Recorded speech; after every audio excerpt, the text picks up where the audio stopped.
Hmm. How does a trader think? So basically, this is what trading psychology is.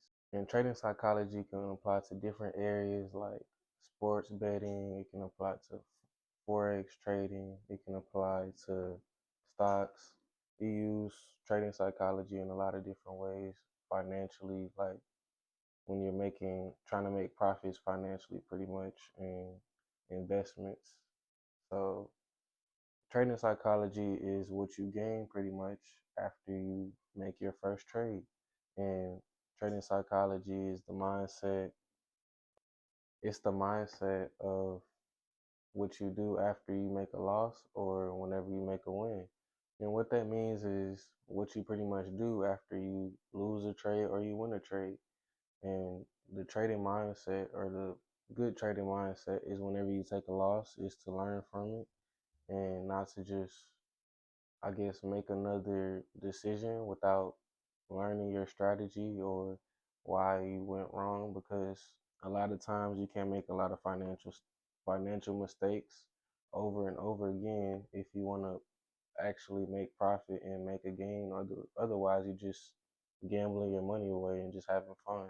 And I know nobody wants to just give their money away, because I like me personally, I gave enough money away, I feel like. So I'm here to pretty much learn everything I need so I can not make as many mistakes. And whenever I start to have success, I can just continue to have it.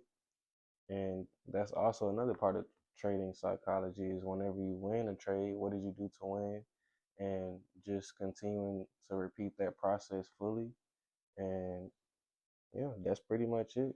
And it goes beyond that. It's a whole lot of complex factors within trading psychology, but this is pretty much just the basic summary of how you start to form trading psychology. And it also just comes with experience pretty much. You gain more trading psychology the more you trade. You learn the mindset, you get into the different modes, or you start to learn how to handle your emotions when you're in these trades, or how to think about things logically before you make a decision and actually just follow through what you actually set yourself up for.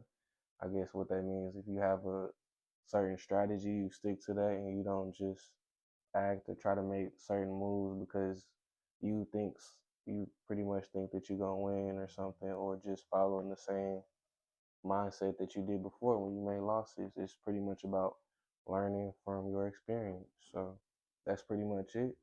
The more I learn about this and the better my trading psychology gets, I'm just gonna share more with y'all. So I'm gonna see y'all next time.